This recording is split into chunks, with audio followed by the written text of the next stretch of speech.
Okay बेटा, तो next doubt है,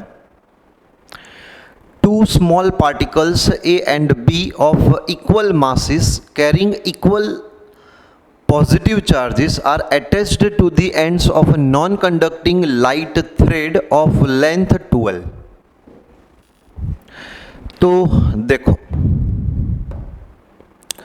यहां पे मेरे पास एक लाइट स्ट्रिंग है जिसकी लेंथ है 12। तो ये स्ट्रिंग के दोनों एंड पे मैंने दो particle A and B attach कर दिए हैं। दोनों पार्टिकल के मास सेम है, सेम चार्ज है दोनों पे, तो दोनों पे अभी कुछ रिपल्सिव फोर्स है। उसके बाद हमने क्या किया, a particle C of mass twice of A is attached at the mid point of the thread.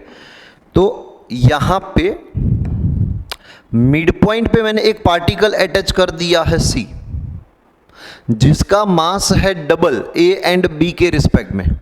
तो A का मास M, B का मास M, तो C का मास होगा 2M। चलो फिर क्या बोला है, this system is placed on a smooth horizontal floor and particle C is given a velocity V as shown in the figure. मैं यहां से पार्टिकल C को V जितनी वेलोसिटी देने वाला हूं। क्लियर? तो which of the following statement is correct? ये चार ऑप्शन है, चार ऑप्शन में से हमें करेक्ट ऑप्शन चेक करना है। तो पहले समझ लो यहां पे होता क्या है। ये स्ट्रिंग है, जैसे ही हम यहां पे V जितनी वेलोसिटी देंगे, ये C पार्टिकल जो है वो आगे बढ़ेगा। अब ये दो पार्टिकल जो है उसके पीछे पीछे, ये रॉड नहीं है बेटा। अगर ये रॉड होता तो समझ लो कि तीनों पार्टिकल की वेलोसिटी V होती, लेकिन यहां पे A एंड B एक स्ट्रिंग के साथ कनेक्टेड थे। जैसे ही C आगे बढ़ेगा, ये दोनों जो पार्टिकल थे ना बेटा, पहले स्ट्रेट लाइन में थे, अब वो दोनों कुछ ऐसे सेट हो जाएंगे। देखो ये C पार्टिकल, ये A पार्टिकल, ये B पार्टिकल। तो ये पूरा सिस्टम अब ऐसे आगे बढ़ रहा है। क्लियर ना? यहां पे आपने C पार्टिकल को वेलोसिटी दे दी V, तो ये A पार्टिकल आगे बढ़ेगा, उसके साथ साथ ये दोनों पार्टिकल भी आगे बढ़ेंगे ऐसे। अच्छा, यहां पे ये पूरा सिस्टम इक्विलिब्रियम में आ जाएगा। कैसे? तो ये दोनों पे एक बेटा मोशन इस डायरेक्शन में है। क्लियर?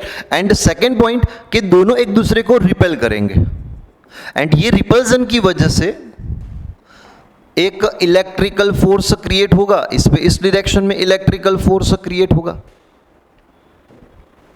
क्लियर? जिससे होगा क्या,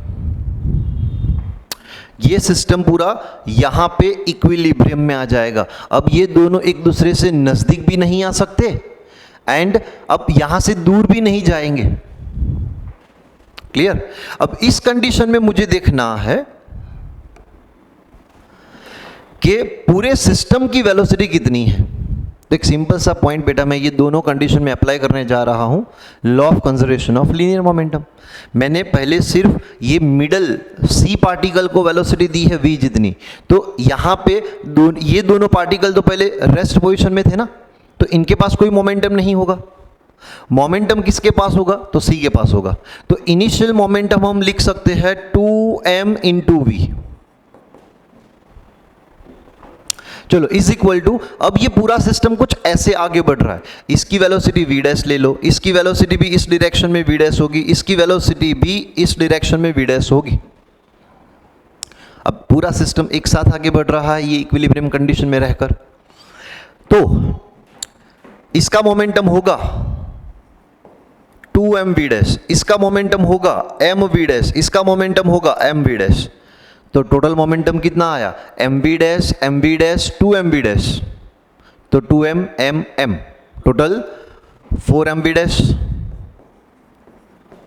mm कट कर दो, तो v dash is equal to 2v by 4, बोले तो v dash is equal to v/2।